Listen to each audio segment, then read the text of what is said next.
እንኳዕ ደሓን መጻእኹም ክቡራት ኣጋይሽ ክቡራት ፓነሊስት ከምኡውን ኣላይ መድረኽ ሞዴሬተር ኩልኹም ብፌስቡክ ይኹን ብውሽጢ ትከታተሉና ዘለኹም እዚ ሎሚ ነካይዶ ዘለና ሰሚናር መበል 61 እዩ ክኸውን ብዛዕባ እዚ ኣብዚ ናይ ሎማዓንቲ መደብ ነካይዶ ዘለና መቐፀልታ ናይቲ ብፍላይ ሳልሳይ ክፋል ናይቲ ቅድሚ ሕጂ ብፍላይ ከዓ ኣብ ሕጋዊ ትካላት ንጥዕና ዘለዎ ምሕደራ ናይ ሓደ ሃገር ዝብል ሳልሳይ ክፋል ብድሕሪ ሕጂ እውን ተኸታታሊ ዝኾነ ሰሚናራት ኣብዚ ኣርእስታት ዝኽህልወና እዩ እሞ ግዜ ካይበላዕኩ ከለኹ ሎሚ ነቶም መፂኦም ዘለው ዘላለየና ዶክተር ቶማስ ክኸውን እዩ ዶክተር ቶማስ ኣባል ስኒትና ኔትወርክ እዩ ስለዚ ዶክተር ቶማስ መድረክ ናባኻ ኣመሓላልፍ ኣለኹ يغني ዮሃንስ ሰላም ንኹልኹም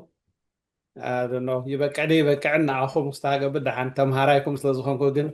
ከመይ ጌርኩም ሰድለይ መጀመርያ ብዳኛ ሃብተኣብ የማነ ከጀመርያ ሕፅር ዝበለ ድሕረ ባይታ የኽበኩም ብዝተኻእለ ግን ኣብ ስኒትና ኔትወርክ ናይዞም ዝስዕቡ ሰባት እውን ዝተፈላለየ ዝገበርዎ መግለፂታት ስለ ዘሎ ኣብኡ ትከታተሉ ትኽእልኹም ዳኛ ሃብተኣብ የማነ ዕባዝጊ ነባሪ ስዊዘርላንድ ኮይኑ ብገበናዊ ሕጊ ናይ ማስተር ዲግሪ ኣለዎ ኣብ ሞያ ዳንነት ካብ ጥሪ 2001 ክሳብ ታሕሳስ 2006 ዳኛ ኣብ ላዕለዋይ ቤት ፍርዲ ኣስመራ ኮይኑ ን5 ዓመት ኣገልጊሉ ካብ 2006 መጋቢት ክሳብ 2016 ዳኛ ኣብ መወዳእታ ይግባይ ሰምዓ ኮይኑ ን10 ዓመት ኣገልጊሉ ኩሉ ኣብ ላዕለዋይ ቤት ፍርድን ናይ መወዳእታ ይግባይ ሰምዓን ን15 ዓመታት ኣብ ስራሕ ዳንነት ኣገልጊሉ ተመክሮ ኣብ ምንዳፍ ምፅፋፍን ሕግታት ካብ 2008 ክሳብ 2015 ከም ኣቦ ወንበር ናይቲ ኣብ ግንቦት 2015 ተሓቲሙ ዝተዘርግሐ ገበናዊ ሕጊ ኤርትራን ገበናዊ ስርዓት ኤርትራን ኮይኑ ሰሪሑ ከምኡውን ኣባል ምንዳፍን ምፅፋፍን ሲቪላዊ ሕግን ሲቪላዊ ስርዓትን ኮይኑ ሰሪሑ ተመክሮ ኣብ ሞያ መምህርና መጀመርያ ኣብ ካልኣይ ደረጃ ትምህርቲ ዓዱኻላ ካልኣይ ደረጃ ሳን ጆርጆ መንደፈራ ከም መምህር ኣገልጊሉ ድሕሪ 2002 ድማ ኣብ ኣስመራ ዩኒቨርሲቲ ካብ ዝተፈላለየ ግዜ ከም ሌክቸረር ገበናዊ ሕግን ገበናዊ ስርዓትን ኣብ መምህርና ኣገልጊሉ ካብ ጋዜጠኛት ከዓ ሕጊ ፕረስ ምስ ተኣወጀ ምስ ብፅዖቱ ዝያዳ ኣብ ሕግን ፖለቲካን ኣተኪሩ ጋዜጣ ቀስተ ደመና መሲቱ ድሕሪ ስደት ኣብ ናያሚ ሃገር ጀርመን ከም ሰራሕተኛ ኮሚሽን ስደተኛታት ውድብ ሕቡራት ሃገራት UNHCR ኮይኑ ኣገልጊሉ እዚ ሕፅር ዝበለ ናይ ዳኛ ሃብተኣብ ክኸውን ከሎ ቀፂለ ዶክተር መሐመድ ኬር ዑመር እዚ እውን ሕፅር ዝበለ ክገልፅ ዶክተር መሐመድ ኬር ዑመር ብፒኤችዲ ማዕርግ ዝተመረቐ ኣብ ኖርዌይ ዝነብር ነፃ ፀሓፍን ተመራማርን ዜጋ እዩ ኣብ ፖለቲካዊ ጉዳያት ኣፍሪቃ ብፍላይ ከዓ ኣብ ቀርኒ ኣፍሪቃ ኣተኪሩ ዝመራመር ዓቕሚ ፍልጠት ዘለዎን ዝነጥፍን እዩ ቀደም ኣብ ኤርትራ ኣብ ዩኒቨርሲቲ ኣስመራ ዲን ናይ ኮሌጅ ሕርሻን ማይን ስነ ፍልጠትን ኮይኑ ኣገልጊሉ ካብ 1997 ክሳብ 1979 ምስ ተጋድሎ ሓርነት ኤርትራ ምትእስሳር ዝነበሮ ሓፈሻዊ ማሕበራዊ ተምሃሮ ኤርትራ ብሊፍታ ጀነራል ዩናይትድ ኤርትሪያን ስቱደንትስ ኣባል ማእኸላይ ሽማግለ ኮይኑ ኣገልጊሉ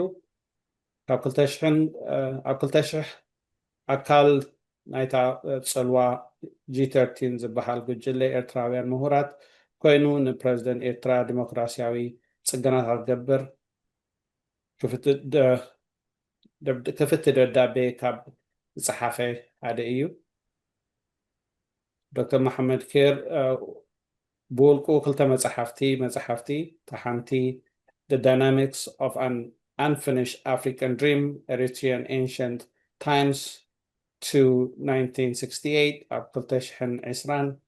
Eritrea's Liberation Journey 1969 to 1981 and Beyond ኣብ 2025 ደሪሱ ብተወሳኺ ምስ ካልኦት ተሓባቢሩ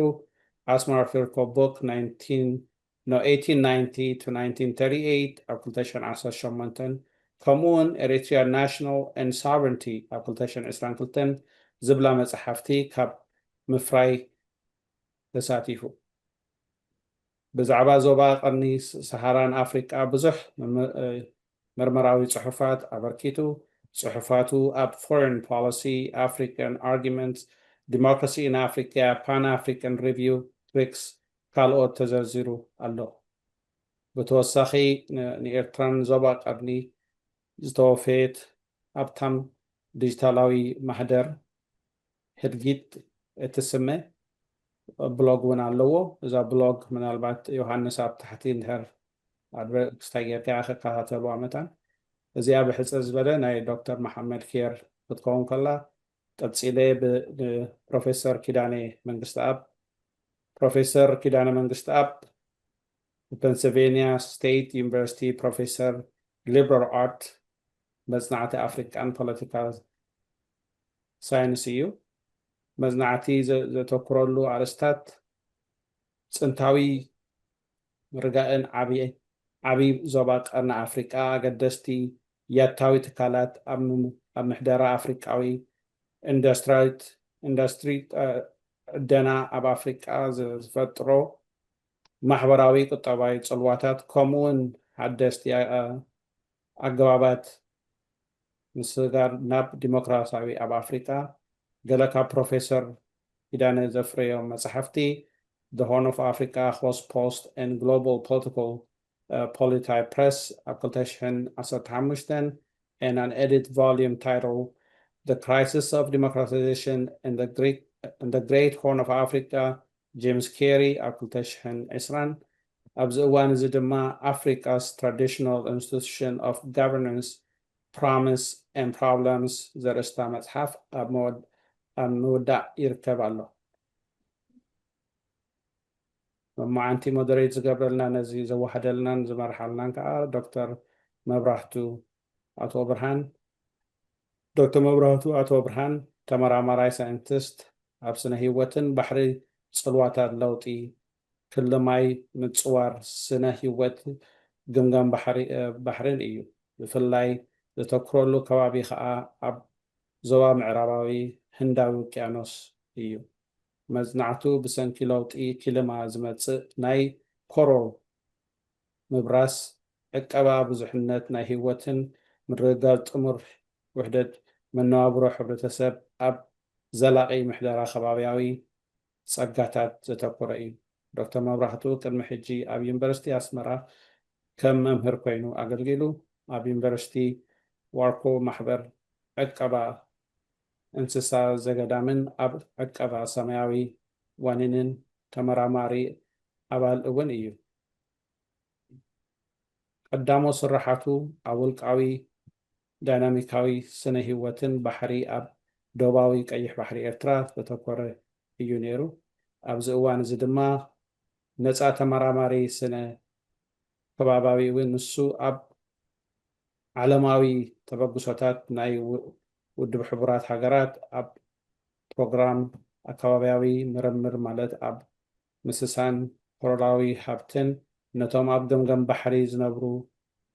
ማሕበረሰባት ግበር ዝግብኡ ድጋፍን ዘመልክት ምርምራዊ ኣበርክቶታት ክገብር ዝጸንሐ እዩ። እዚ ለዝመስል ሕፅር ዝበለ ናይዞም ኣርባዕተ ዜጋታትናን ምሁራታትናን ከምቲ ቀዲመ ዝበልክዎ እውን ብስፍሕ ዝበለ ዝገበርዎ ጽሑፋቶምን ብሎጋቶምን ወይ ኣብዚ ስኒትና ኔትወርክ ዝገበርዎ ኣበርክቶ እውን ኣብ ስኒትና ኔትወርክ ዳይሬክተሪ ኣብቲ ሰሚናር ዘካይድ ወቅት መርኮሶ ትኽእሉ እዚ ለይ የቀኒየለይ ብሩኽ መዓልቲ ወይ ብሩኽ ምሸት ይግበረልና የቀኒየለይ ዮሃንስ Thank you, Doctor.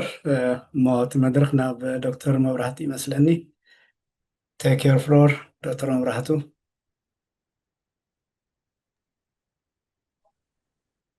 Okay. مسلام أحوال درجات الزبال تقول إلهم مثلني أي كانوا وحني أبزي مجمر يوم استراحة ناس حاو قبازجي دبوس زي سلسنا دكتور مبراتي مثلني لما حاوكيو مزخوناتنا عدنا درجة زي أرجس يبلناني ناخذ بالنخل ስለዚህ ተቀቢለ ያለሁ ደሃን ካልእ ከም ዝተባህለት ዝርዝር ተመክሮ ተገሊጹ ነው ምናልባት ብዛዕባ ነፍሰይ ክዛረብ ዘይኮንኩ ግን ሓንቲ ክጠቕሳ ዝደሊ ኣብ ዝቐረባ እዋን ዝገበርናዮ ካብዞም ሎሚ ቀሪቦም ዘለውን ሰለስተ ዘለናያ ማለት እዩ ዶክተር መሐመድ ኸይር ፕሮፌሰር ኪዳነ ኣነ ዘለኹ ኣብታ ናይ ቀይሕ ባሕሪ መፅናዕቲ እውን ኣቕሪብና ነርና ብፍላይ እዚ ኢትዮጵያ ንባሕሪ ኣመልኪቶም ናትና ዝብልዎ ዘለዉ ንታሪኽ ንሕጊ ኣቀማምጣ ህዝቢ ዝምልከት ዘቕረብናዮ ንእሽተይ መፅናዕቲ ኣሎ ንኹላትና ስለ ዝምልከት እየ ክተቕሶ ደልየ ከምቲ ዝተባህለ እዞም ሎሚ ኣብ መድረኽ ቀሪቦም ዘለዉ ወይ ኣስተምህሮ ክህቡና ቀሪቦም ዘሎ ኣሕዋት ብዙሕ ተመክሮ ብዙሕ ትምህርቲ ዘለዎም ካብ ትምህርቲ እውን ካብ ወረቐት ሓሊፎም ኣብ ባይታ እውን ተመክሮ ዘለዎም እዮም ናይ ኤርትራ ኩነታት ብቐረባ ዝፈልጥዎ ምስ ህዝቢ ዝነብሩ ኣነባብራ ህዝብና ካብቲ ካብ ወረቐት ወፂኦም ኣብ ባይታ ኣብ ታሕቲ ዝፈልጥዎ እዮም ከምቲ ዝተባህለ ዳኛ ሃብተኣብ ኣብ ኤርትራ ብዙሕ ሃብታም ተመክሮ ኣለዎ ዶክተር መሐመድ ኸይር እውን ኣብ ዩኒቨርሲቲ ዲን ከሎ ድሕሪኡ እውን ቅድሚኡ እውን ኣብ ተጋድሎ ሓርነትን ድሕሪኡን ብዙሕ ተመክሮ ኣለዎ ዶክተር ኪዳነ እውን ካብ ኤርትራን ካብ ኤርትራ ከባቢ ወፃእን ብዙሕ ተመክሮ ዘለዎ እዩ ኣብዚ ሕጂ ዘለናያ እዋን እውን ኣብ ኢትዮጵያ ብዙሕ ግዜ ዝመላለስ ብፍላይ ከኣቲ ሎካል ኮሚኒቲ ወይ ከኣቲ ኮማዊ ሕብረተሰብ ዝበሃል ብፍላይ ኣብዚ ፖለቲካ ናይ ከባቢና ዝተረስዐ እዩ እቲ ፖለቲካ ናይቶም ኤሊት ኣብ ላዕሊ ዘለዉ እሶም ከም ድላዮም ዘዝርዎ ኮይኑ እቲ ህዝቢ ግን ክሳብ ሂወቱ ዝስእነሉ ወተሃደር ኮይኑ ዝለኣኸሉ ዝጠፍኣሉ ቀንዲ መነባብሮ ሂወቱ ናይ ሕርሻ ናይ መጓሰ ናይ ባሕሪ ኩሉ ብናይ ፖለቲካ መራሕቲ ዝውነነሉ ኮይኑ ዶክተር ፕሮፌሰር ኪዳነ ኣብዚ ብዙሕ ተመክሮ ኣሎ ከምቲ ሓንቶ ቤት ዝተባሃለ ዶክተር መሐመድ ኸይር ኣብ ዩኒቨርሲቲ ሰመራ ዲን ናይ ኮሌጅ ኦፍ ኣግሪካልቸር ኤንድ ኣኳቲክ ሳይንስስ ነይሩ ኣብቲ እዋንቲ ኣነ ስታፍ ናይ ማሪን ባዮሎጂ ኤንድ ፊሸሪስ ዝበሃል ነይሩ እታ ማሪን ባዮሎጂ ኤንድ ፊሸሪስ ካብ ሳይንስ ወፅያ ኣብቲ ኣኳቲክ ሳይንስስ ትሕቲ ሕርሻ ኣትያ ነይራ ስለዚ ምስ ዶክተር መሐመድ ኸይር ኣብቲ እዋንቲ ዲን ናይቲ ናትና ኮሌጅ ነይሩ ስለዚ ኣብኡ እውን ኣፍልጦ ኣለና ማለት እዩ እዚ ድሕሪ ምባል ኣብቲ ናይ ሎሚ ኣርእስቲ ክኣቱ መንግስታዊ ስርዓታት ወይ ከዓ ኮንስቲቱሽናል ሞዴልስ ተፈላለየ ኮንስቲቱሽናል ሞዴልስ ከመይ ይሰርሕ ኣብ ዝብል እዩ ናይ ሎሚ ኣርእስትና ሰለስተ ኣርእስትታት ኣለውና ሓደ እቲ decentralized government ወይ ከዓ decentralized system ዘይምእኩል ስርዓተ መንግስቲ ከመይ ይመስል ብዳኛ ሃብተኣብ የማነ ዝቐርብ እቲ ካልኣይ ዩኒታሪ ስርዓት ወይ ከዓ ኣሃዳዊ ስርዓት ከመይ ይመስል ከመይ እዩ ዝሰርሕ ዝብል ብፕሮፌሰር ኪዳነ መንግስትኣብ እትሳልሳይ ከዓ ፈደራላዊ ስርዓት ከመይ ይመስል ከመይ ከይሰርሕ ዝብል ዶክተር መሐመድ ኼር ዑመር ክቐርብ እዩ ትቐንዲ ትሕዝቶ እዞም ንብሎም ዘለና ስርዓታት ወይ ከዓ ቅዋማዊ ትካላት ቅዋማዊ መንግስታት ከመይ ይሰርሑ እንታይ ኣሉታውን ኣወንታዊ ወይ ከዓ እወታዊ ጎንታት ኣለዎም ብፍላይ ከዓ ኣብ ኤርትራ ከመይ ክሰርሑ ይኽእሉ ኣብ ዝብል እዩ እቲ ናይ ሎሚ ኣስተምህሮ ከምቲ ሓፍ ዮሃንስ ዝበሎ እዚ ናይ መጀመርያ ኣይኮነን ናይ መወዳእታ እውን ኣይኮነን መደብ ትካል ስኔትና ንዲሞክራሲ ንቅዋም ህንፀት ሃገር ዝምልከት ብዙሕ ኣስተምህሮታት ከቕርብ ፀኒሑ እዩ ብፍላይ ነዚ ኣርእስቲ እዚ ምስ ቅዋም ዝምልከት ከዓ ቅድሚ ሕጂ ክልተ ኣርእስትታት ቀሪቡ ነይሩ እቲ ሓደ ብዳኛ ሃብተኣብ ዝቐረበ ብሕጊ ዝምእዘዝ መንግስቲ ጥዕና ዘለዎም ትካላት ዘለዎ መንግስቲ ከመይ ይሰርሕ ዝብል ነይሩ ድሕሪኡ እውን ብሓው ሰንጋል ወልደ ትንሳኤ ዝቐረበ ሃገራዊ ዕላማታትን ቅዋም መትከላትን ኣብ ዝብል ኣርእስቲ ቀሪቡ ነይሩ እዚ ናይ ሎሚ ከዓ ሳልሳይ ማለት እዩ ኣብዚ ኣይውዳእን እዩ ኣብዚ ዘለናይ እዋንሲ ሃገር ኣላትና ትህልወና ዶ የብልናን ኣብ ንብለሉ ዘለና እዋን ብዛዕባ ቅዋም ክንዛረብ ንኽእል ዶ ኣይንኽእልን ኢልና ክንሓትት ንኽእል ኢና ምክንያቱ ካብ ቅዋም ሓሊፍካስ ብዛዕባ ድሕነት ሃገር ብዛዕባ ድሕነት ህዝቢ ስለ ዝቕድም ቀደም ሃገር ምስ ሃለወት ድሕነት ህዝቢ ምስ ተረጋገፀ ከመይ ዝኸውን ከመይ ዝበለ ምሕደራ ይህልወና ከዓ ዝብል መፅእ ማለት እዩ ግን ክንዛረበሉ ከዓ ኣለና ምክንያቱ ብዛዕባ ፅባሕ እንታይ ዓይነት ሃገር ትህልወና ከይተዛረብካ ኢልካ ከይተዛረብካ ኣብዚ ናይ ሎሚ ዘሎ ኩነታትና ኣብ ብኽያድ ጥራሕ ክንነብር ስለ ዘይንኽእል ብዛዕባ ፅባሕ ክንዘራረብ ኣገዳሲ እዩ እዚ እውን ኣብ ሰሚናራትን ኣብ ገለን ኣብ ከምኡ ዝበለ ኩነታት ዝውዳእ ዘይኮነ ቀፃሊ ክንዛረበሉ ዘለና ኣብ ውሽጥና ከነተኣታትዎ ዘለና ቅዋማዊት ሃገር ሰላማዊት ሃገር ምዕብልቲ ሃገር ክትህልወና እንተኮይና እንታይ ክንገብር ኣለና ዝብል ኣብ መዓልታዊ ሂወትና ከነንፀባርቆ ኣብ መዓልታዊ ሂወትና ክንዘራረበሉ ኣብ ህዝብና እውን ከም ንቡር ኮይኑ ክርአ ኣብዚ እዋን ዘስ ህዝብና ብዛዕባ ቅዋም ክዛረብ ዳርጋ ኣብ ዘይክእለሉ ኩነታት እዩ ዘሎ ቅድሚ ሕጂ እውን ኣብ ኤርትራ ቅዋም ዝበሃል ፀዲቁ ተነዲፉ ነይሩ ሕጂ ብዛዕባ እቲ ዓይነት ናይቲ ቅዋም ብዘየገድስ ኣብ ኤርትራስ ቅዋም ክህልወና ንቅዋም ክንከላኸል ዘኽእሉ ትካላት ዘይምህላውና እዩ ትቐንዲ ፀገምና ስለዚ መጀመርያ ኣብ ኣእምሮና ስነ ኣእምሮና ስነ ልቦናና ምስ ተኣታትናዮ ቅዋም ብቅዋም ንኸይድ ህዝቢ ምዃንና ከም መንግስቲ ከም ተቃወምቲ ስርዓት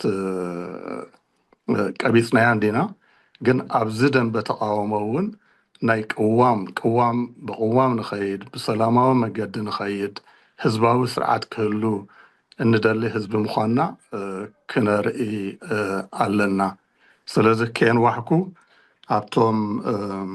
ኣቕረብቲ ከሰጋግረ መጀመርያ ዘቕርበልና ሃብቲ ኣቶ ዳኛ ሃብተኣብ የማነ ብዛዕባ ዘይምእኩል ስርዓት ወይ ከዓ ዲሰንትራላይዝድ ሞደል ድሕሪኡ ፕሮፌሰር ኪዳነ ብዛዕባ ዩኒታሪ ወይ ኣሃዳዊ ስርዓት ከመይ ይመስል ሳልሳይ ፌደራላዊ ስርዓት ከመይ ይመስል ዝብል ዶክተር መሐመድ ኬር ዑመር ከቕርብ እዩ ሰለስቲኦም ዳርጋ ካብ 25 ክሳብ 30 ደቂቕ ዝኸውን ግዜ ኣለዎም እዚ ንዖም ዝሓዘ እዩ ድሕሪኡ ከዓ ናይ ሕቶን ናይ መልስን መደብ ክህልወና እዩ ብድምር ናቶም ተደኣ 30 ደቂቕ ሓሲብናስ 120 ደቂቕ ኣለዎም ክንድኡ ዝኸውን ከዓ ካብ ሰማዓቲ ዝውሃብ ርእቶታት ከም ልምዲ ናይ ስኒትና ድሕርቲ ናይ ሕቶ መደብ እውን እቶም ደቂ ገዛ ሓኸለ ክበልዑ ስለ ዝእከቡ ነቲ ዝመፅእ ኣርእስቲ ብዛዕባኡ ክዛረቡ ካብኡን ሓሊፎም ካልእ ኣርእስትታት እውን ናብ ዕላል ዝመስል ይኸይድ እዩ እሱን ክህልዩ ግን እዚ መደብ እዚ ድሕርቲ ናይዞም ሰለስተ ኣሕዋት ኣስተምህሮ ድሕሪኡ ዝቐርብ ሕቶታት ብዕሊ ክዕፀ እዩ እቲ ካብኡ ቀፂሉ ዝቐርብ ኣብ ማይክሮፎን ዘይቀርብ ናይ ውሽጢ ገዛ ይኸውን ማለት እዩ እዚ ድሕሪ ምባል ስለዚ ንግዚኡ ኣብዚ ጠጠው ከብል የቀኒየለይ ስለ ሰማዕኹም የቀኒየልና ሓው ዳኛ ሃብተኣብ ቀፂሉ ፕሮፌሰር ኪዳነ መንግስትኣብ ዌልካም ፕሮፍ اوكي دمو ابزي اقرب استعلا مثلني انا كا بانجليز نقربه يمثلني نيرو سلازي تس صحفاي بانجليزي قريبه يا زخنا خاينو بانجليز كقصيله ግን ኣብቲ ኣድላይ ዝበልክዎ ናብ ትግርኛ ክትርጉመ ኣን ምርድዳ በእንግሊዝን በትግርኛን በየኒ ከም ዝቀርብ ስለ ግሉጽ ዘይኮነለ እምበር ካብ ትግርኛ እንግሊዝ ማለት ኣይኮነ still you can share the slides እንድሕር ትደልዮ ኮይንካ ብዙሕ ሰብሲ ዳርጋ እንግሊሽ ዘነብብ ዝርዳ እዩ alright well ታፋይልካ okay መስያ okay good Thank you. wow. Okay mo ናይ ከም ዝመስለኒ ናይ ሎሚ ቶፒክና እንታይ እዩ እቲ ስልጣን ናይ መንግስቲ ወይ ፓወር ዝበሃል ኣብ መንጎት ማእከላዊ መንግስትን ኣብ መንጎት ታሕተወት ናይ ምምሕዳር ትካላትን ንኣብነት ከም ኣውራጃ ወይ ወረዳ እንታይ ዓይነት ናይ ስልጣን ምክፍፋል ኣሎ ዝብል ሕቶ ኢና ንዛረብ ዘለና ሰለስቴና ሰው ማእከላዊ መንግስት ኣሎ ብታሕቲ ከዓ ኣውራጃታት ኣለዋ ወረዳታት ኣለዋ ኣብ መንጎ ማእከላዊ መንግስትን እተን ብታሕቲ ዘለዋንሲ እንታይ ዓይነት ናይ ስልጣን ምክፍፋል ኣሎ ያታ ሕቶ ናይ ኩላና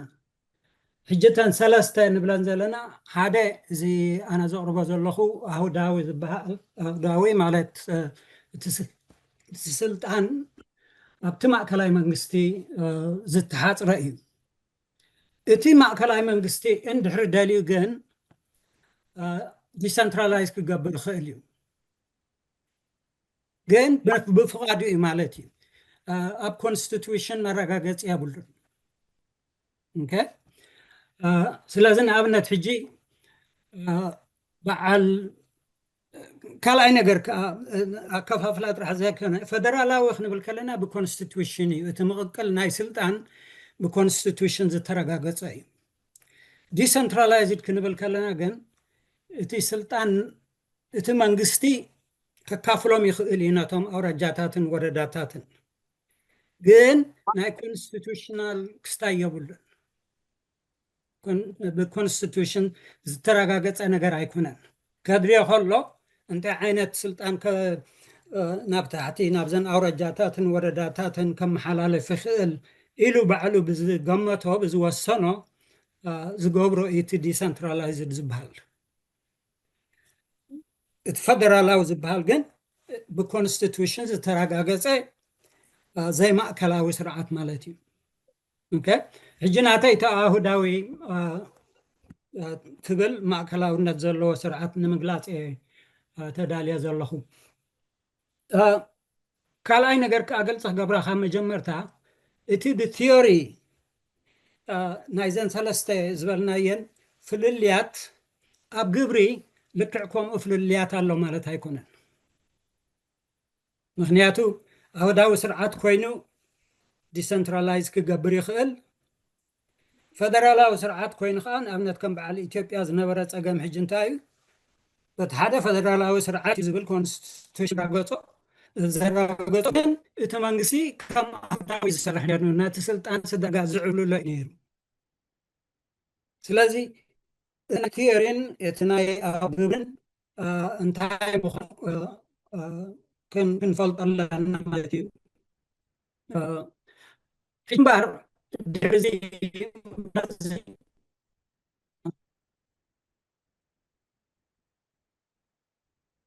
أنا كي برودكشن هذا حمش حتى زبالة حمش تخفى لازم لا تقدمي تيني تاريخ بحاله انتهي إيو كان هاي definition أقرب جبر تقدمي كلايتي أو داون داتا بحاله decentralized بيدما centralized كوني خلقوري سالسي مغيري إيو هو خلاص decentralization زمت زبل حتى من ليش مالتي بتخلق أي كفال تي سالساي ثلاث سرعات بلناين عوداوي decentralized زي فدرال سرعات ديمقراطيك خنا خلين كلن كزي ديمقراطيك خنا خلين ديمقراسي زلون خنا خلا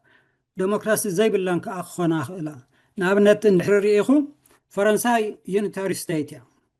جيرمان فدرال ستيت جن كلتين ديمقراطيك ستيت يندبل اوكي يونيتاري سلازخون كا ديمقراسي تكون اي تخليني خمالت ايكونن كيجيرن يونيتاري خوينن ديمقراطيك سرعات كم زمسا ابزا سالساي كفال كغلص مالتي تي رابعاي كفال تي طقمون دخمنتون وي دخام زي قدعات كايكونن بين طقمون كابتي بزحتق زي يقولوا وي قدعاتون ولا نجزي ناي يونيتاري ستيت كغلص مالتي اما جرشا حراي نزل ثلاثه سرعات زين اندحر غليصنا ين اب ارترا منالبات ابليكابيليتي زالو وي دما بيرترا تزحشي مراتي خون زخل اينا ينزل حتى خملش كفتني alright جنبار ينتاريخ الكلنا تي سبطان أتي منستي أبلعلوي منست زد حاطري ملو أوثوريتي أبتما كلاي منستي جن تكما كلاي منست نايورا جام محادرت اللو نايورا محادرت اللو نزياتهم كي انت عينت سلطان كوبا ميخير ناتو الثانية سلازي اتي يونيتاري سلازخوني ديسنترالايز كجبر ويمانتن أورجاتاتن ورداتاتن سلطان أي هباني مالت أيكونن جن وهابن كلا بعلي constitution أيكونن constitution decentralized جبر يلن أبي يونيتاري ستيت إتمانجست جن بفقادو محدار كقول الله تعملوا decentralized كجبر خل لأن أورجاتاتن ورداتاتن كا بناتو فردي بزمسلو سلطان كهباني خيلي حجي يونيتاري سلازخونت سي سلطان اي تكفافلين يا مالت هيكونن اوكي جن بتقال نري خلنا ابتي هو داو سرعات زبال نتي اب تحت زلو او رجان ستاين لؤخات كوينام يمزغول بلونت منغست باتنس زهابو مريحنت يمزخدو اندحر داليو جنت منغسي ناي وساني سلطان ون كوبا مخيلي ابنت ابا اورجا زلو ممحدار ناي اورجا بوليسي اوصيلو سلطان كوبا خيلي لذي حجي تي اراوسي ديسنترلايزد سيستم يحقق في مالتي كدليو خلو حجاب عالم الحر ينيو تاني فدرالون أهداو سرعات كنريان كلنا تن أهداو سرعات قربات يعني عسران شوعات قرملين زخنا كابي ناي 296 هاجرات 296 زخنا أهداو يعني مالتي زن سماو زلوا تريوان زلهم أبزماب يونيتاري ستيتين أهداو سرعات زختلاين لازم في فدرال سيستم زختا كنريو خلنا بقري وحداتين كعسران شوعاتن قلمالين أب أفريقيا نحررينا نيجيريا إثيوبيا السودان صوماليا كم وين دبوب السودان منغو إناي دبوب السودان كوا خم فدرالا وقت ولاية خليني حقن ناي فدرالاوي كستات ملك عونا اللو زين انتن فدرالا بحالا سرعتها أب أفريقيا أبنت اوكي حمشت عدي إن مالتي قال كله يونيتاري ستيت بأفريقيا اما يونيتاري ستيت ويدما أهداو سرعات كلس كما جيريو زي ما أكلاوي أم حدرا زقبر ندعريلنا اتي ما أكلاوي government supreme authority كنت هالو كم تقدم زوالكو نتن أوراجاتات إذا سلطان إذن سخاتكن عمامو أخبلاني خلي سكنته أنا رجعت رأي وسانيتات نابنت ناي مريتات حزاخن وي زخنة عينت نقرات وسانيتات زدليو نقرات بعالخات موسنو خبلهم يخلينا تم أورجا ويدما كاب أورجا حاليفو تم تأورجاون نتي وردا ناي وردا محادرتي إذا نخت وسنة نازل سلطان زيه بكم على خو خبلهم يخلي كومي جيرم إتا ما كلاويت منغستس بدلايا كونستيتيوشن حتى يكونه وسقط غير لا زيكونه بفقاده نصبو من محداري لا ديسنترلايزد تغبريا مبزحات تاني يونيتاري ستيت ويد ما هداو سرع منغستات بحالاون ديسنترلايزد حقفاين مالته اما تيو كنريو عدتات تزحف عدتات تي أكايد أن الرئينا يو قلت الثيوري ناي يونيتاري ستيت ويدما أهداوي سرعات نبينو بلالس أن تلوو أب قبر خنريو خلنا تا ديسنترلايزد قبر منغستن تا أهداوي تقبر منغستن حدا خمس الأخلين غنياتو تا أهداوي تبهال منغستون كم تزبالكوا باتي ناي منسي فقاد النت زي ما كلاو النت كتحقف تقليا كوم سلا زخونة حدا خمسلانا خلين كل تعدين دحروا دادير نانسي تحادي بسما أهداويتيا تعنتي زي ما كلاويتيا جن أبقبر خنري أخلنا كلتين معرف في اللي بزح زي باللان كوينن كنرخبن خلينا اتي حدا فللي كلنا هنرد أزلنا أب فدرالوي سرعات يتماغلا ما كلام منغستنا منغتن تحت أوراجان وردان قلما زلونا يسلطان مكففال بكونستيتوشن غارانتيد أبتن زي ما كلاوي تزبهالا سرعات جن نا كونستيتوشن وستانيبل يونيتاري زبالت كونستيتيوشن تي ما كلام منغستي لو سلطان اللو لو سلطان سلازلو جن هاي كافليني سلطان مستان أوراجاتاتن ورداتاتن مالت هايكونن أب قبر خر أخر أي شيء ديمقراطي خي يونيتاري ستيت زي ما كلاويت منغسسي كما يرى ديمقراطي قبر تخيل هجي كم زقدم زغلط هو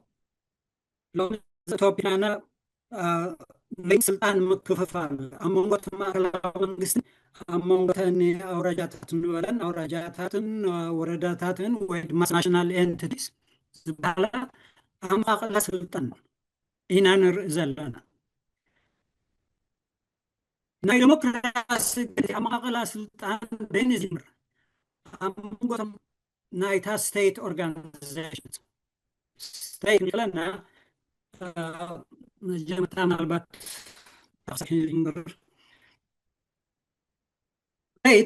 definition I say it is a set of interlocking organizations that collectively govern the economic life in a given country. A state تبهال بسئلة نخجلتها. A state تبهال تما كلاويت عن كلام دحروري ما نسأل عايز حقوق فجأة the executive body the legislature the judiciary زي أن كونايتا ستيتن جن ننبينن ክስታይ ኣለውን ማለት እዩ ሓላፍነት ኣለውን ካልኦት ጨንፈራት ናይ መንግስቲ ከዓ እንድሕር ደሊኻ እቲ ሚሊተሪ እቲ ቢሮክራሲ እቲ ኮንስቲቱሽናል ኮርት እቲ ሰንትራል ባንክ እቲ ኦዲተር ጀነራል ዝበሃሉ እዚኣቶም ቅርንጫፍ ናይታ ስቴት ትበሃል ወይ ዳውላ ንብላ ብዓረቢ እኳ ዳውላ ከም ትግርኛ እንተተጠቂምናሉ ብዙሕ ጨንፈራት ዝሓዘት ኦርጋናይዜሽን ሓቢረን ከዓ ንሓንቲ ዓዲ ዘናብራ እቲ ዘካይዳ ናታ ቁጠባ ይኹን ፖለቲካ ይኹን ባህላዊ ይኹን ሶሻላዊ ይኹን ኩሉ ነገራት ዘካይዳ ተካይድ ኦርጋንያታ ስቴት ግን ብዙሕ ቅርንጫፋት ኣለዋ ኦኬ ሕጂ ዘን ብዙሓት ቅርንጫፋት እዚአን ትርእይወን ዘለኹም ኣብዛ ዓንኬል ታ ስቴት ትበሃል እዛ ቀጠልያን እዛ ሰማያውን ደሚርካ እዩ ክልጥየን ኣብታ ቅርንጫፋት ናይ ስቴት እየን ኦኬ እታ ኮር ናይ ስቴት ግን ከተቀድም ዝበልኩ እታ ኤግዜኪቲቭ እታ ሌጅስላቲቭ እታ ጁዲሻሪ ዝበሃላ ሓጋጊ ፈራዲ ኤግዜኪቲቭ ከዓ ኣስፈጻሚ ንብለን እዚኣተን ማእከላዊ ቦታ ዝሓዛ እየን ማለት እዩ ኮር ናይታ ስቴት እየን ግን ታ ስቴት ብዙሕ ኦርጋናይዜሽንስ ኣለዋ ንኣብነት ሕጂ ናይ ኣሜሪካ እንድሕር ርኢኻ እታ ሱፕሪም ኮርት እቲ ፕሬዚደንት ናይ ኣሜሪካ ክእዝዛ ኣይክእልን እዩ ዋላ ነቲ ፌደራል ሪዘርቭ ባንክ ክእዝዛ ኣይክእልን እዩ ምክንያቱ ቅርንጫፍ ናይታ ስቴት ስለ ዝኾና ናይ በይነን ኦቶኖሚ ኣለወን ኦራይት እዚኣ ናይ ስቴት ቅርንጫፍ እንድሕር ተረዲኣትና ሓሊፈ እንታይ ክብል ደልየ ዴሞክራሲ ንክህሉ እዘን ቅርንጫፋት ናይ መንግስቲ ኩለን ኣብቲ ናተን ሓላፍነት ኢንዲፐንደንስ ክህልወን ኣለዎ እዛ ኢንዲፐንደንስ ንምንታይ ጠቃሚት ንኣብነት እቲ ኤግዜኪቲቭ ሓደ ነገር ክገብር ከሎ እቲ ጁዲሻሪ ወይ ድማ እቲ ሱፕሪም ኮርት እዚ ሓላፍነት ካብ ሓላፍነትካ ወፃኢ እዩ ንሱ ክትገብር ኣይትኽእልን ኢኻ ክብሎ ክኽእል ኣለዎ ነቲ ፕራይም ሚኒስተር ነቲ ፕሬሲደንት ኦኬ ምምቕቓል ናይ ስልጣን ኣብ መንጎተን ኣካላት ናይታ መንግስቲ ክህሉ ኣለዎ ዴሞክራሲ ንክህሉ ቼክስ ኤንድ ባላንስስ ንክህሉ ኣካውንታብሊቲ ንክህሉ ንሱ እንድሕሪ ዘይብልካ ኮንካ ዴሞክራሲ ክትገብር ኣይትኽእልን ኢኻ ኣብ መንጎተን ኣካላት ወይ ቅርንጫፋት ናይታ መንግስቲ ኢንዲፐንደንስ ክህሉ ኣለዎ እዚ ሓላፍነትካ ኣይኮነን እዚ ክትገብር ኣይትኽእልን ኢኻ ንኣብነት ፓርላማ ናይ ኣሜሪካ ወይ እታ ኮንግረስ ነቲ ፕሬዚደንት እዚ ሓላፍነትካ ኣይኮነን ክብልዎ ክእሉ እዮም ወይ ገንዘብ ንሓንቲ ነገር ክኸፍል እንድሕር ደልዩ እታ ኮንግረስ ስለ ትውንኖ ገንዘብ ኣይንመካን ኢና እዚ ሓላፍነትካ ኣይኮነን ክብልዎ ክእሉ እዮም ቼክስ ኤንድ ባላንስስ ኣሎ ማለት እዩ ቼክስ ኤንድ ባላንስስ እንድሕር እቲ ስልጣን እንድሕር ተመቃቂሉ ኮንሰንትሬሽን ኦፍ ፓወር የለን ማለት እዩ ኮንሰንትሬሽን ኦፍ ፓወር ስለ ዘየለ ከዓ ዲክታተርሽፕ ክመፅእ ኣይክእልን እዩ ማለት እዩ ኦኬ ንዴሞክራሲ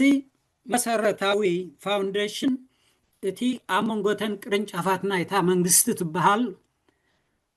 ብፅፉፍ ዝተወሰነ ኮይኑ ነፍሲ ወከፈን ከዓ ኣብ ሓላፍነተን ኢንዲፐንደንስ ኣለዎ ከምኡ ስለ ዝኾነ ቼክስ ኤንድ ባላንስስ ይህልወካ ቼክስ ኤንድ ባላንስስ ምስ ሃለወካ ኣካውንታብሊቲ ይህልወካ ኣካውንታብሊቲ ኣብ መንጎተን ቅርንጫፋት ናይ መንግስቲ እንድሕር ይልዩ ከዓ ኣብ መንጎታ መንግስትን ኣብ መንጎቲ ህዝብን ኣካውንታብሊቲ ክህሉ እዩ ኦኬ ሕጂ ናይቲ ህዝቢ ናይ ተራ ህዝቢ መሰላት እንታይ እዩ ኣብዛ ንሪኣ ዘለና ሰርክል ኣብቲ ኢንዲፐንደንስ ናይተን ቅርንጫፋት ናይቲ መንግስቲ ኣብኡ ዝተመርኮሰ እዩ እተን ቅርንጫፋት ናይ መንግስቲ ነቲ ፕሬሲደንት እዚ ሓላፍነትካ ኣይኮነን ካብ ሓላፍነትካ ወፃኢ እዩ ክብልኦ እንድሕር ዘይክእለን ንደለዮ ሰብ ክኣስር ይኽእል እዩ ብዘይካ ፍርዲ ክኣስረካ ክእል ምሉእ ዕድመኻ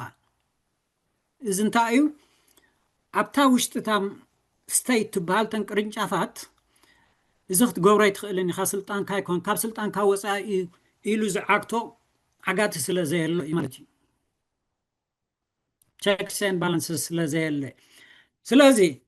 ዋላ አሁዳዊ መንግስት ኹን ዋላ ፌደራላዊ መንግስት ኹን እዚ ፋውንዴሽን ናይቲ ዲሞክራሲ ዝብሎ ዘለኹ እንድሕርልዩ ሃገር ዲሞክራቲክ ክኸውን ትኽእል እያ ስለዚ አሁዳዊ መንግስት ስለዝኾንካስ ዲሞክራቲክ ክኸውን ኣይትኽእልን ቅድም ዝበልክዎ ገለፃ ፈረንሳይ አሁዳዊ መንግስቲ ግን ዲሞክራቲክ መንግስቲ ኢኻ ጀርመን ፌደራል ሲስተም እዩ ፌደራል ሲስተም ኮይኑ ግን ዲሞክራሲ እዩ ኢትዮጵያ ፌደራል ሲስተም እያ ግን ዲሞክራቲክ ኣይኮነትን ኤርትራ አሁዳዊት ስርዓት እያ ግን ዲሞክራቲክ ኣይኮነትን እዚ ፋውንዴሽን እቲ አከፋፍላ ናይ ስልጣን ኣብ መንጎተን ኣካላት ናይታ መንግስቲ ስለ ዘይብላ ማለት እዩ ዲሞክራቲክ ትኮን ዘይትኽእል alright ሕጂ እንታይ ዝብል ዘለኹ ዩኒታሪ ስቴት ኮንካ ዲሞክራቲክ ትኮን ትኽእል ኢኻ ፌደራል ስቴት ኮንካ ዲሞክራቲክ ትኮን ትኽእል ኢኻ እቲ ዲሰንትራላይዜሽን ዝበሃል እኳ ንበይኑ ስርዓት ኣይኮነን እዘን ስርዓታት እዚአን አሁዳዊ ስርዓታት ብድላየን ስልጣን ዝርግሓሉ ኣብ መንጎ ተን ኣውራጃታትን ወረዳታትን ብድልያት ዝገብሮ እምበር ዲሰንትራላይዝድ ዝበሃል ሞዴል ናይ መንግስቲ የለን ኦኬ ወይ ፌደራል ሲስተም ወይ ዩኒታሪ ስቴት ሲስተም እዩ ዘሎ ስለዚ ፌደራላዊ ስርዓት ዲሞክራቲክ ክኸውን ይኽእል እዩ ዩኒታሪ ስቴት ዲሞክራቲክ ክኸውን ይኽእል እዩ ግን ኣብ መንጎተን ስቴት ከምዚ ዝገለፅክዎ checks and balances ክህሉ ኣለዎ ኣካውንታቢሊቲ ክህሉ ኣለዎ እዚ ኣካውንታቢሊቲ ዘለወን ጨንፈራት ናይታ ስቴት ዳውላ ንብላ ከዓ ናብቲ ህዝቢ ዝወርድ ቨርቲካል ኣካውንታቢሊቲ እውን ዝህብ ክኸውን ናይ ሰንሰለት ኩሉ ዝሓለወ alright ስለዚ ምናልባት ሕቶታት ተልዩ ድሓር ክበፅሕ ክእል እየ ግን እንታይ ኢለ ዘለኹ ስጋብ ሕጂ አሁዳዊ ስርዓት ዲሰንትራላይዝድ ክኸውን ይኽእል እዩ ሰንትራላይዝድ ክኸውን ይኽእል እዩ ወይ ድማ አሁዳዊ ስርዓት መንግስቲ ዲሞክራሲያዊ ክኸውን ይኽእል እዩ ወይ ድማ ዘይ ዲሞክራሲያዊ ክኸውን ይኽእል እዩ እዚ ከዓ ዝውሰን ኣብ መንጎ መንግስቲ ወይ መንግስቲ ወይ ናይ ስቴት accountable ክገብርኦ ነቲ መንግስቲ እንድሕሪ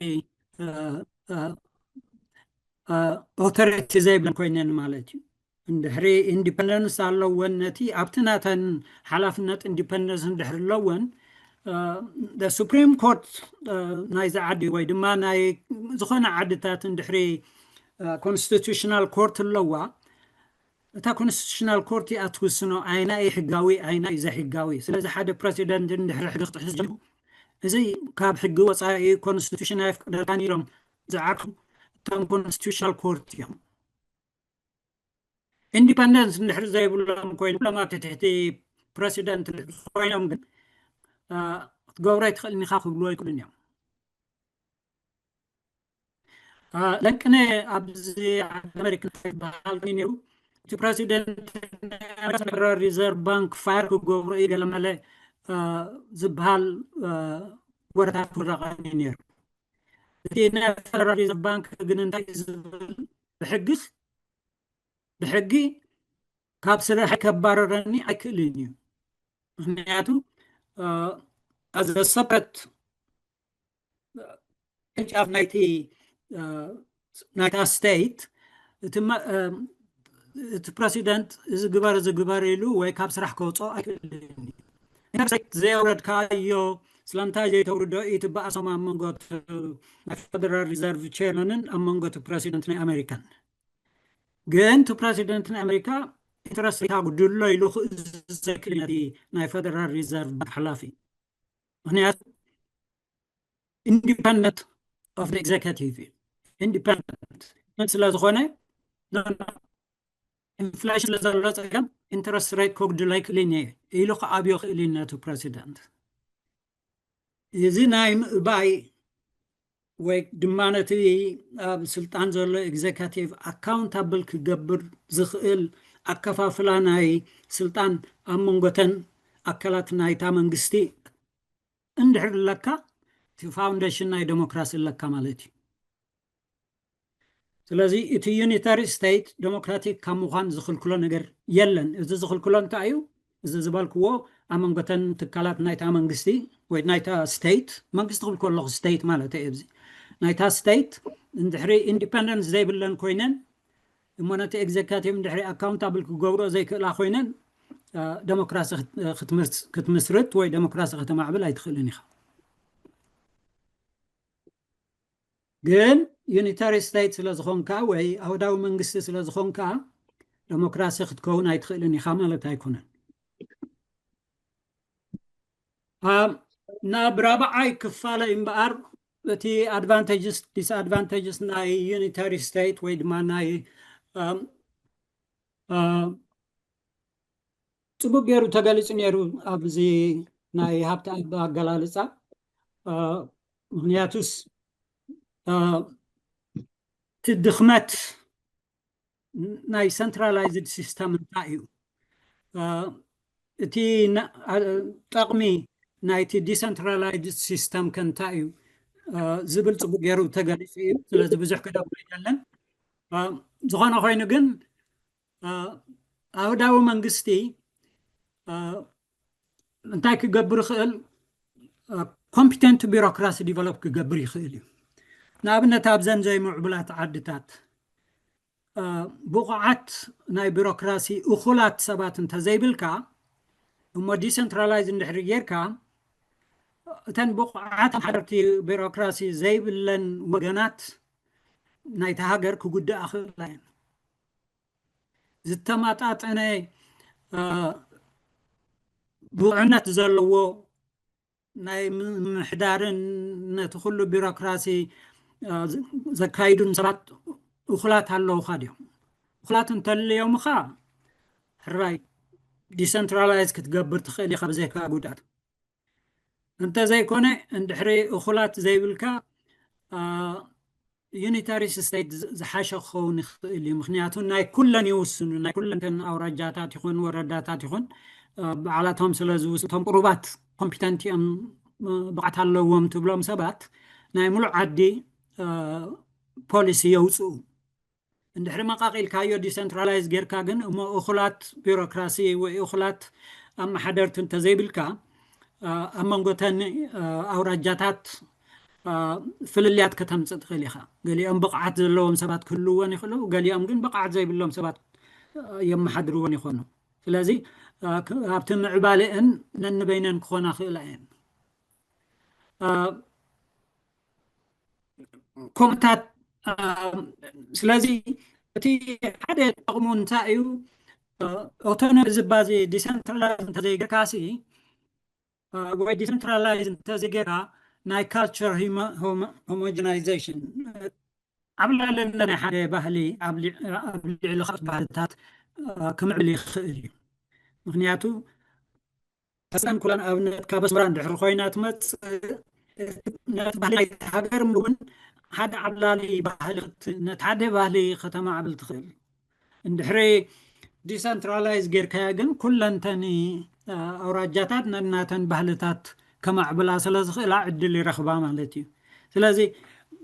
ሰንትራላይዝ እንድሕሪ ጌርካዮ ጉድኣታት ኣለዎ ከምዚ ንገሊኡ ባህልታት ክጉዳእ ይኽእል ገለ መለታት ግን ከምቲ ዝበልክዎ ቅድም እታ ዩኒታሪ ስቴት ወይ ድማ ኣህዳዊት ስቴት ዲሰንትራላይዝ ክትገብር ኣይትኽእልን እያ ማለት ኣይኮነን ኩሉ ኣብቲ ናይ መንግስቲ ድልየት ዝውሰን ማለት እዩ እንድሕሪ ግዜኸም ተሪፍኑ ከም ዘሎ መብራህቶም ግን ብመጨረሽታ ቅድሚ ምዕፃወይ ከም በዓል ኤርትራ ዝመሰላ ዓድታት ኣይናይ ስልጣን ኣይናይ ስርዓት ናይ መንግስቲ ዝሓሸ ንኣብነት ሕጂ ሓደ ግዜ እንታይ ትሰምዕ ፌደራል ሲስተም ፅቡቅ እዩ ንኤርትራ ገለ መለ ትብል ሕራይ ምናልባት ፅቡቅ ክኸውን ይኽእል እዩ جنتن فدرال انتيتي زخونا منين بززل زوباتات دي خخون بتي ناي بهرات دي خخون عمنتاي زتمركز خونه فدرال ناي كم بعال افراز مسال عدتات زي كومبليكيشن كفتر الكاخيلي اوكي دحر بناي بهرنا ابنت خون اكلي طعم خبيدي مخنياتو حزبنا راد حرينا 1% خاطنا هزي ارتراي نارات حزي كونه زم حدارب راشايدا 1% خاطنا ناي ارترا هزبيهم زي اتوم من دحرنا ابنت بناي بهرات تمركز فدرال سيستم نقبر إلكا مسناي بهرات قرنيا 50 شعاتن كاميتي يونايتي بوبوليشن حزب إرترا تقرأ 28 كاميتي بهرات قرنيا 50 شعاتن يزقمت ولا قوا زي سنسس تجارون تزي فلت أبي إرترا ما برقص تي زلا قطري كنفلطين خلينينا جن بقمت كم يزقمت زلا إذا زلنا قطري كم يزبل سلازي 85 كاميتي نايتي حزبنا إرترا بهرات قرنيان بهرات قراني بهر عفار 3 كاميتي حجي فدرال سيستم أب بهر تمركزن دحري الكاسي 3 كاميتي بهر عفارسي كما جري إخوة در زخيل مس 57% زخونة ناي بهرات قرنيا سلازي ببهر كتقورو بالطعم زي معرنة كم تخيليو أما انتاي دالكا تمركزو فدرال سيستم يحشن انتايلكا من البات زي زولا زوبا كم فدرال كستاك تقورو تخون نسون بزحت أقامات اللو نزقون انتاي أخو بالدالي أنا اتي فدرال يخون ولا أهدا وسرعات يخون أم إيرترا زمت دحرز سرعات زي مغيار زمت بهزب توسن خون يهتي ملسو ناتاي مرجع وي ناتاي زحاشة خوين زمسلني كوننتي زوسنو انتاي اتي هزبي ابتي كونستيتوشن كمسرات كله وي نتزلو كونستيتوشن امن دخ قبر كله انتاي تمرجعو يونيتاري ستيت دي خون زخير بمسرتو مس زي مأكلاو النت اوكي أهداوي مس زي ما أكل النت زحاشة خون زخيلي مثلا خوين الرأيين أيجن والثاني نتهزبي إرترا constitution كمسرات كله وين تزلو constitution أمان دخل قبر كله بوزو الثاني بنات أجري أخلق بقلت فدرال سرعات تهزبي disproportionate لزخانة بحل فدرال زقبرو مبزحتم بهرات زتمركزي قريتشتا كلهم كله مو زتماتات أني population قرب ولا زنا إثيوبيا كمان ندحر رئينا وزم رومانا محراني معلاتي كالوات زبدابو بزحت بهرات زتماقوس لزخانة من زم تزي وداري كلهم بهر زتمركزي فدرال سيستم ندحر يركا سلازي ناي بزنس لاني تزادلين عندي تقلصنا ما تي عندي قاصي خون زلوون اي ناي ديمقراسياوي سرعات ممسرات ينبر اهو عدا يكون ويسدر على سرعات يكون ايكون انت قند حتى تغن حتى ديمقراسياوي سرعات نممسرات ديمقراسياوي سرعات اندحر تسامع كامو ديمقراسياوي سرعات اندحر تكتكل كإلكا بأهداوي يكون مس زي ما أكل النت معناته أهداوي بزي مس ما أكل النت ديسنتراليز زي كون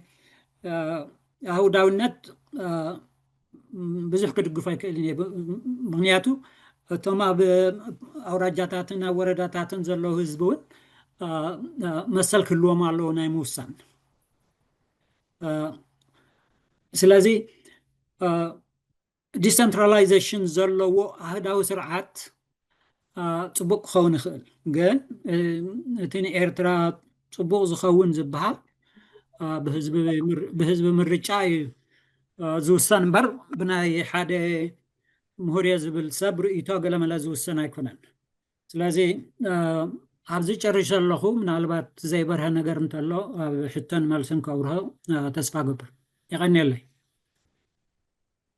يقنيلنا بروفيسور كيداني أب اسكا الله هو أب ساعات كهذا لها كثير صغار كان شير قبل روتينات كان أنا شير قبل كان شير قبل ستوب شير قبل أوكي مجمريا يعني سنتنا بتيز قبله 5 سنين دلي بتيز قبله أقداسين تمركات قبله زلهم هلا بفلاي يوحنس بفلاي أكتيف كوينو خلوا جزء من تعرفوا 5 سنين دلي نتوم باناليسس كاب كله أنا توم تقدسهم لومي متيهم زلوا أنا بزعم فيدراليزم كزارب من البعض أدلوين يهلوني خونا بتيناي بروفيسور منكست أب زبولو كزارب حجين إحنا زي فيدراليزم أب إيرتران فلتو درجة خطي ناي شجعت الخمسة بيونايتد نيشنز إيرتران إثيوبيان فيدريتد كوينن زبل من البعض شعويوتي أبي أتغليها محمد let me try